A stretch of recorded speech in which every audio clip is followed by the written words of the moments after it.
Are you guys ready for a serial killer monthly that's in English? We did it. We're probably still gonna mess everything up. My ankle just popped. And it really hurt. I was concerned. I'm still concerned. But this is 12 pages. I think it's only 11. Might be 12. I don't know. 11 or 12 pages. And if it takes us 2 hours to get through this, there's a problem. It still might. It might, but who knows. Serial Killer Monthly. We forgot who it was, but it is Edmund Kemper. And this guy is actually making a comeback because... No, he's not making a comeback. His story is... Round 2. No, he's like 80, but his story is being told more again in the news because he has a chance of being paroled this month. The early life of Edmund Kemper. Edmund Emil Kemper III was born in Burbank, California on December 18th, 1948.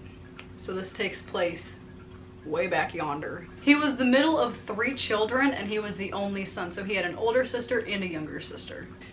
His parents are Clarnell Elizabeth Kemper and Edmund Emil Kemper. Clarnell lived from 1921 to 1985, and his dad lived from 1919 to 1985. His dad was a World War II veteran, and after the war, he tested nuclear weapons at the Pacific Proving Grounds before he went back to California and then worked as an electrician.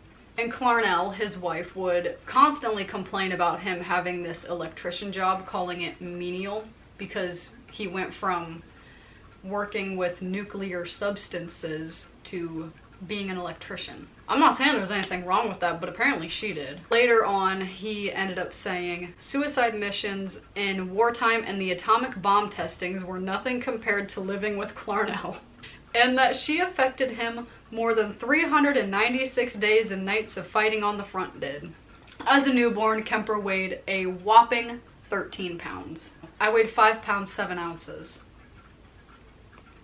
Yeah, my biggest was 9 pounds 2 ounces, and that was too big. Brutal. By the age of 4, he was a head taller than everyone else around him that was his age. Very early on, he showed signs of antisocial behavior, and it started with him being very cruel to animals. When he was 10, he buried a pet cat alive, dug it up, decapitated it, and mounted its head on a spike. And then later on, when his family was like, "Where's the cat?" he lied, and he found a lot of pleasure in lying. When he was 13, he killed yet another family cat when he thought it was favoring his younger sister, Alan Lee Kemper, over him. They need to stop giving this kid cats. Yeah, I don't think a family pet is in the fortune for you. He kept the pieces of this said cat in his closet until his mom eventually found the remains. Can you imagine being that mom? I'm gonna go clean out your closet. Finds the pet cat in pieces. Not Fluffy. As a kid, he had a morbid imagination and extremely dark thoughts, which is not unlike the rest of the serial killers that we've covered. He would perform rites on his younger sister's dolls, and it would end up with them being decapitated and having their hands removed. One time, his older sister Susan Huey Kemper was teasing him and asked why he didn't try to kiss his teacher. And he responded saying, "If I kiss her, I'd have to kill her first." What the fuck? He would sneak out of his house with his father's bayonet and go to his 2nd grade teacher's house and watch her through the windows. One of his favorite games growing up, well, 2 of his favorite games, was called Gas Chamber and Electric Chair. He would ask his sisters to tie him up or switch like a little flippy switch, as they would do in prisons and stuff. And then he would tumble over onto the floor and pretend that he was seizing and dying as if he was being electrocuted to death. He also had near-death experiences. His older sister tried to push him in front of a train. I can see why. She also pushed him into the deep end of a swimming pool when he didn't know how to swim, and it led to him almost drowning. But I see her as, like, seeing the future and wanting to do the world a favor. She's like, this kid's a psycho. And in the end, he was really close with his father. In 1957, his parents separated, and by 1961, they were divorced. It left Kemper extremely devastated, and he had to go live with his mom in Helena, Montana. And the relationship with his mom, it was extremely dysfunctional. They never really got along. They were always button heads, not seeing eye to eye. She was a domineering alcoholic who abused him and belittled him, you know, just made him feel like scum. Oftentimes, his mother would make him sleep in the basement with the door locked because she was so scared that in the middle of the night he would come up and try to kill his sisters. Which is valid. You shouldn't lock your kid in the basement, but still. By 15 years old, he was 6'4".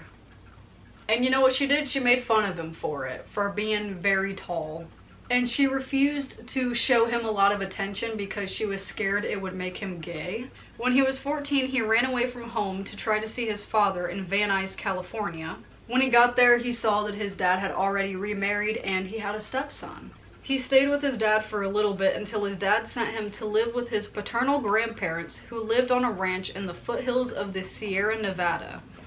And his grandma was Maud Matilda Kemper, and his grandpa was Edmund Emil Kemper Sr. And while he lived there, he absolutely hated it. He called his grandpa senile, and he accused his grandma of constantly emasculating him. On August 27th, 1964, at 15 years old, Kemper was sitting at the kitchen table with his grandmother, and they got into an argument. He stormed out of the kitchen and got a rifle that his grandfather had given him for hunting. He went back into the kitchen and shot her in the head, then fired 2 more shots into her back. Her last words were, "Oh, you better not be shooting the birds again." His grandfather was out at the grocery store, but when he got back, Kemper went outside and shot him in the driveway next to his car. He didn't know what to do next, so he called his mom and told her to call the police, and he waited to be taken into custody. At 15 years old, do you realize how messed up mentally you have to be to kill your own grandparents? It started coming to a head again, so I went back down. I ran away back down there. And then a month later, I'm up living with my grandparents in the mountains, and 10 months later, I murdered them. After he was arrested, he said to the police, just wanted to see what it felt like to kill Grandma. He testified that he killed his grandfather so he would not have to find out that his wife was dead, because he would have been angry at him for what he had done. Yeah, no shit. Yeah, you killed his wife. Of course he's gonna be mad. I didn't want him to be mad at me, so I killed him. A psychiatrist, Donald Lundy, interviewed Kemper as an adult and wrote, in his way, he had avenged the rejection of both his father and his mother. His crimes were deemed incomprehensible for a 15-year-old to commit. The court psychiatrists diagnosed him with paranoid schizophrenia. It made it worse to be on top of a mountain. I was literally on top of a mountain when it happened. And I sensed everybody in the world just stopping what they were doing, turning around, saw what I did, and are coming to get me. And I knew I was paranoid at that moment. I knew anybody that came up there and gave me a funny look or a fishy eye or quizzical look, I'd have blown their brains out thinking they were coming to get me. And if it had been in a city, I would have been a mass murderer at age 15. I feel like back then they also didn't know a lot about schizophrenia.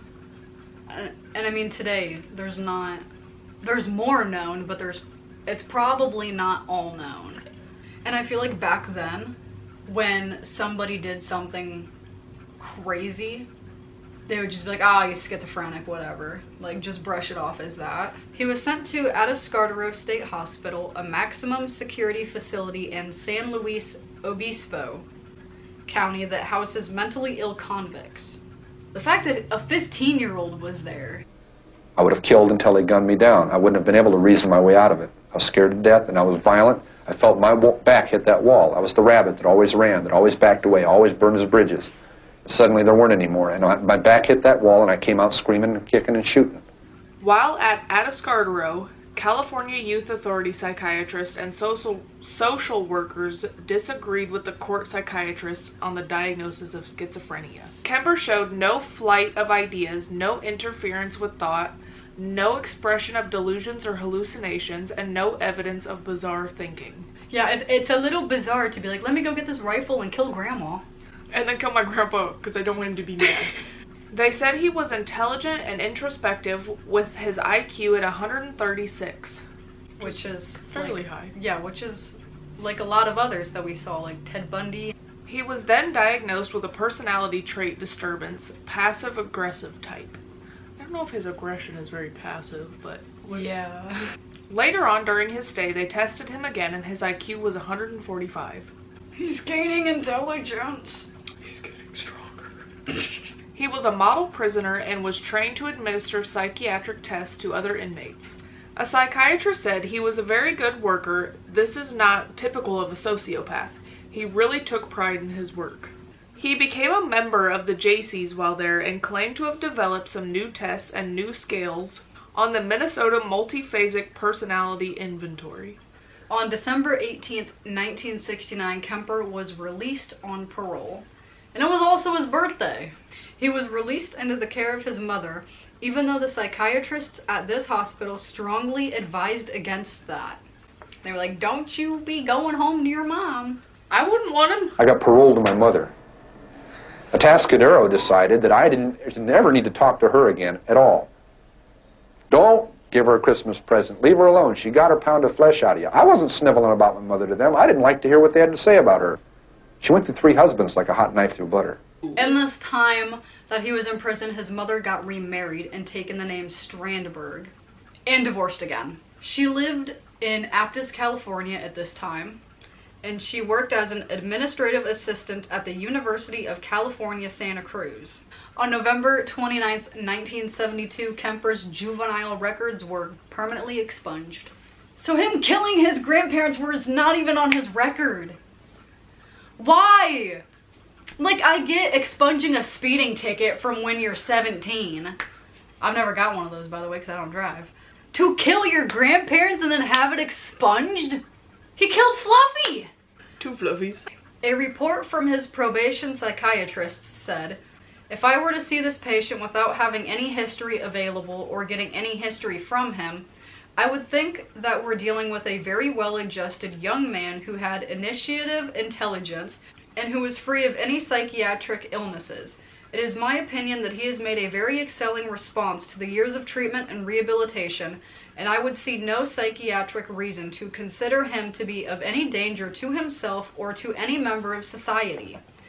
Since it may allow him more freedom as an adult to develop his potential, I would consider it reasonable to have a permanent expunction of his juvenile records. But he killed his grandparents! I'm not gonna let that go. Like, I am under the personal opinion that if you kill somebody, you'll kill again. Once you have killed that first person, there is always the chance that you will do it again. And I see no reason that that should be expunged. Kemper attended community college and was wanting to become a police officer, but he was rejected because of his size. At this time, he was 6'9", and his nickname was Big Ed. Wouldn't you want somebody that big? I mean, they wouldn't want him. Well, I feel like he also was not athletic. Like, I feel like he was tubby. Just a big man. He had a few other jobs before he was employed with the State of California Division of Highways. During this entire time, him and his mom were still fighting, to the point where neighbors were starting to overhear all of this nonsense going on. Later on, he made the statement about them, my mother and I started right in on horrendous battles, just horrible battles, violent and vicious. I've never been in such a vicious verbal battle with anyone. It would go to fists with a man, but this was my mother and I couldn't stand the thought of my mother and I doing these things. She insisted on it, and just over stupid things. I remember one roof raiser was over whether I should have my teeth cleaned. My mother was a sick, angry, hungry, and very sad woman. I hated her, but I wanted to love my mother. Because of all of this, he had had enough. He saved up the money, and once he had enough, he was out of there. He ended up moving in with a friend in Alameda, and his mom would regularly call him and even start to show up for surprise visits, and he was strongly against that. And in the end, he ended up going into financial trouble and he had to move back in with his mom. No. Run the other way. Yeah. He met a female student from Turlock High School at a Santa Cruz beach. They became engaged in March of 1973. Their engagement lasted over a year, and then it ended up getting broken off because of his second arrest. Her parents requested that her identity remained private, and allegedly she was only 17 and still attending high school. That same year, he began working for the Highway Division and was hit by a car while riding a motorcycle. Not hard enough. He got $15,000 out of his settlement, and today, that's equivalent to $102,954. So you know what he did? He bought a 1969 Ford Galaxy. And while he was out driving his 1969 Ford Galaxy, you know what he did? You know what was real popular around that time? Tell me, Tim. Hitchhiking. So you know what he started doing, as we have seen in multiple other serial killer videos? He started picking up women who were hitchhiking on the side of the road. He started storing plastic bags, knives, blankets, and handcuffs in his car. No sane person would do that. At first, he would peacefully pick the women up and then peacefully let them go. He did that around 150 times. So after these 150 women, he started having these homicidal urges that he called little zapples. And he started acting upon his little zapples. Why'd you give it a nickname? I don't know. Between May 1972 and April 1973, Kemper killed 8 people. Now we're gonna get into those people. We're not getting in the people. Damn it. We don't know if we're saying these names right, so apologies. In May of 1972, Kemper was driving in Berkeley and picked up 2 18-year-old students from Fresno State University. Mary Ann Pesky and Anita Mary Lucchesa, planning on being taken to Stanford University. He drove for an hour and got to a secluded wooded area near Alameda. He handcuffed Pesky and locked Lucchesa in the trunk. He stabbed and strangled Pesky to death and then killed Lucchesa in a similar way. Later, he said he chose them because they seemed upper middle class and better than the scroungy, messy, dirty, smelly hippie types I wasn't interested in at all. He put both bodies in the trunk and went back to his apartment. On the way back, he was pulled over for having a broken taillight, but the officer didn't know there were bodies in the trunk. His roommate wasn't home, so he took the bodies into his apartment and photographed them and had sexual intercourse with them before dismembering them. Sound familiar? Like a Dahmer. He put the body parts into plastic bags and later left them near Loma Prieta Mountain. The heads were disposed of in a ravine. In August, Pesky's skull was found on Loma Prieta Mountain, and an extensive search failed in finding any other remains of either of the girls. I thought I was pretty slick and went and tripped all over myself. That first 2 murders, the first 24 hours, there were 3 clear times I should have been busted, and I wasn't. Because 3 different individuals or 3 different groups of people got scared and minded their own business and looked the other way. On September 14th, 1972, in the evening, Kemper picked up 15-year-old dance student Aiku Ku. She had decided to hitchhike to a dance class after missing her bus. He drove them to a remote location and pulled a gun on her before accidentally locking himself out of his own car. Ku unlocked the car and let him back in with the gun still in the car. She could have gotten away. One victim let me back in the car. I locked myself out. She opened the door for me. My gun was under the seat. What in the hell am I doing telling you that? Back in the car, he choked her unconscious, raped her, and then killed her. He put her body in the trunk and went to a nearby bar to have a few drinks, and then went back to his apartment. Hey man, she let you back in the car. Yeah, really. Let her go. He later said when he left the bar, he looked in the trunk to admire his catch like a fisherman. At his apartment, he had sexual intercourse with the body, then dismembered and disposed of the remains in a similar way as the first 2 girls. Ku's mother ended up calling the police to report her missing when she did not return from her dance class, but the police had no lead to go on. On January 7th, 1973, Kemper was driving around the Cabrillo College campus and picked up 18-year-old student Cynthia Ann Shaw. At this point, he had moved back in with his mother. It always just keeps Great. going back to her. He drove to a wooded area and fatally shot her in the head with a .22 caliber pistol. He put her body in the trunk and drove to his mother's house and kept her body hidden in the closet in his room overnight. Just like that damn cat. Once his mother left for work the next morning, he had intercourse with her body and removed the bullet, then dismembered and decapitated her in his mother's bathtub. He kept her severed head for several days, regularly engaging in irrigation with it, and then buried it in his mother's garden, facing up towards her bedroom. Sounds like Larry Bright and them rose bushes. He said he did this because his mother always wanted people to look up to her. What a psycho! He disposed of the rest of Shaw's remains by throwing them off a cliff. Over the following weeks, all of Shaw's body parts, except for her head and right hand, were discovered. A pathologist said she had been cut into pieces with a power saw in his mama's bathroom. And remember how the dolls, when he was little, he used to perform last rites on the dolls and take the head and hands off. So I think it's weird that her head and her hand was never found. On February 5th, 1973, he had a heated argument with his mother and left the house to look for possible victims. Because apparently that was his therapy. But he needed several other kinds of therapy.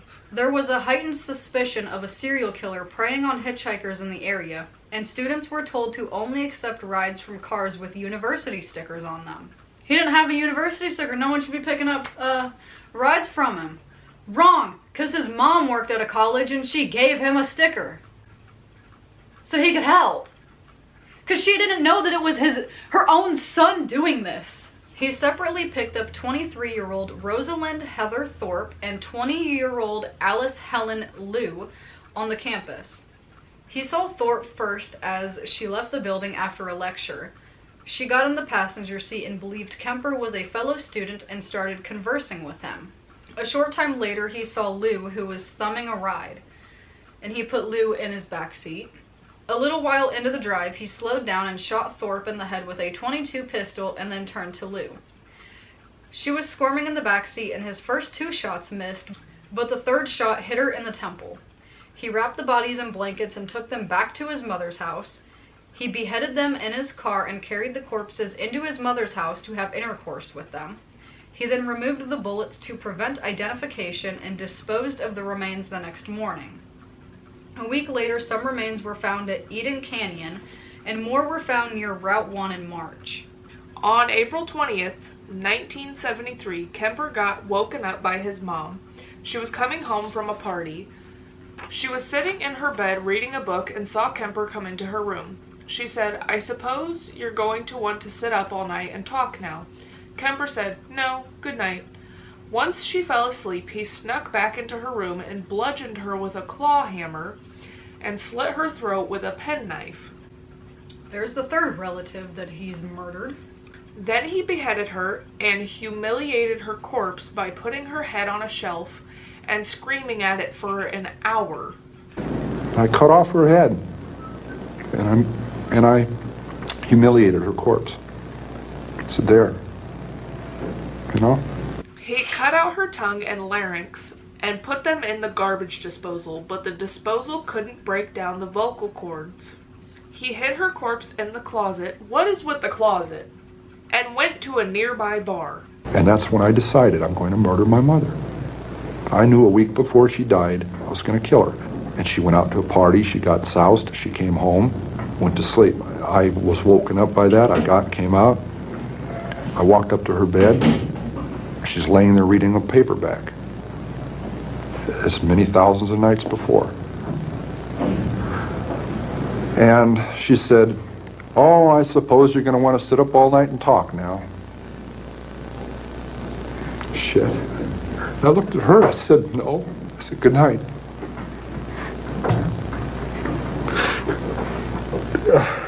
And I knew I was going to kill her, you know? And I'm so cold, it's so hard. And that's the first time in 10 years I've looked at it that way. I mean, that intensely, that honestly. When he got back, he invited his mother's best friend over to have dinner and watch a movie. She was 59-year-old Sarah Taylor Hallett. They called her Sally. When she got there, he strangled her to death and put her corpse in the closet. And left a note to the police. The note said, approximately 5:15 a.m. Saturday, no need for her to suffer anymore at the hands of this horrible, murderous butcher. It was quick asleep the way I wanted it, not sloppy and incomplete, gents. Just a lack of time. I got things to do. Saying I'd wanted to kill my mother since I was 8 years old, and I'm not proud of that. Kemper then fled the scene and drove to Pueblo, Colorado, and took caffeine pills to stay awake. So he just said, I'm just going to pop these caffeine pills, I'm going to keep driving. He had 3 guns and hundreds of rounds of ammunition in his car. He believed he was the target of an active manhunt. When he got to Pueblo, he went to a phone booth and called the police and confessed to murdering his mother and Sally. The police didn't take his call seriously and told him to call back at a later time. Hours later, he called back and confessed again, then waited for the police to show up to take him into custody. At that point, he also confessed to the murder of 6 others. I mean, at least he listened and called back later. He's like, okay. I wonder what he did. Like, in the time when he was waiting, did he just sit in the phone booth, like... Did he go out and have a drink? Probably. What were you doing during this time? Because, like, if he never would have called back, he could have just, like, went to Nantucket or something. He could have been halfway to Nantucket by now. And what's her closing words? I suppose you want to sit up all night and talk. God, I wish I had. On May 7th, 1973, Kemper was indicted on 8 counts of first-degree murder. His counsel's option was to plead not guilty by reason of insanity because of his detailed confession. While in custody, he tried to commit suicide not once, but twice. On October 23rd, 1973, the trial went on ahead. 3 court-appointed psychiatrists deemed Kemper was legally sane. One of them researched his juvenile record and came to the conclusion he was one psychotic. Kemper was interviewed and said he engaged in cannibalism, alleging that he sliced flesh from the legs of his victims, then cooked and consumed these strips of flesh in a casserole. Why don't you just go buy some beef or something? It was determined Kemper was fully cognizant with each case. On November 1st, Kemper testified that he killed the victims because he wanted them for himself as, like, worldly possessions or trophies. He tried to convince the jury that he was insane by saying 2 beings inhabited his body and that when the killer personality took over, it was like he was blacking out. On November 8th, 1973, the jury deliberated for 5 hours. I don't think it should take 5 hours. You do about 30 seconds. Yeah. It was declared Kemper was sane and guilty on all counts. He asked for the death penalty and requesting death by torture. They don't do that. Oh, fuck. He was denied and received 7 years to life for each count, and he was sent to the California Medical Facility in Vacaville. While in the California Medical Facility, he was kept in the same prison block as other notorious criminals like Herbert Mullen and Charles Manson. Kemper showed disdain for Mullen, saying he was just a cold-blooded killer, killing everybody he saw for no good reason. Man, what a horrible man. The pot calling the kettle black. Kemper would manipulate and physically intimidate Mullen, saying that Mullen had a habit of singing and bothering people when somebody tried to watch TV, so I threw water on him to shut him up. Then, when he was a good boy, I'd give him peanuts. Herbie liked peanuts. That was effective because pretty soon he asked for permission to sing. That's called behavior modification treatment. That was a quote from Edmund. What a man, giving him peanuts. Herbie liked peanuts. He was considered a model prisoner and was in charge of scheduling other inmates' appointments with psychiatrists, an accomplished craftsman of ceramic cups. Big goals. He was a narrator of audiobooks for a charity program and spent over 5,000 hours narrating books. He retired from these things in 2015 after he had a stroke and was declared mentally disabled. Medically disabled. Medically disabled. He received his first rules violation report in 2016 for failing to provide a urine sample. In 1979, he was first eligible for parole but was denied. He was also denied in 1980, 1981, and 1982. In 1985, he waived his right to a hearing. In 1988, he was denied parole again at his hearing. There he said, "Society is not ready in any way, shape, or form for me. I can't fault them for that." In 1991 and 1994, he was denied parole again. In 1997 and 2002, he waived his right to both hearings. In 2007, he attended his hearing and was denied. Ariande Simmons, prosecutor, said, "We don't care how much of a model prisoner he is because of the enormity of his crimes." Good. Amen. In 2012, he waived his right to a hearing. In 2017, he was denied, and his next hearing is in July of 2024 at 75 years old. And he just had his hearing 4 days ago at the time of filming this, and we're gonna sit here and take a guess if he was granted or denied. Denied. Yep. Says one of the most infamous killers in Santa Cruz County history was denied parole on Tuesday. Tuesday. Sorry. He's now 75 years old and he's probably just gonna die in there. Good. I'm okay with that. So if you liked this and want to see more serial killer videos, we have an entire playlist. So if you want to go over there, I highly suggest looking at last month's, because what the heck was that? That was probably our worst one yet, but it was funny.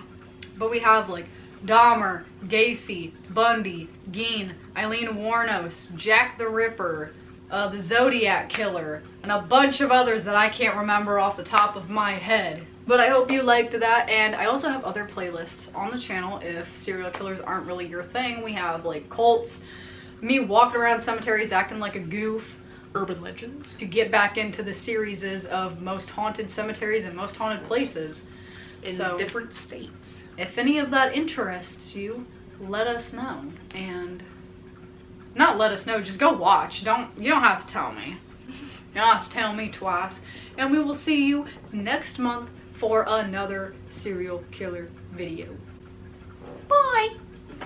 I got a bucket.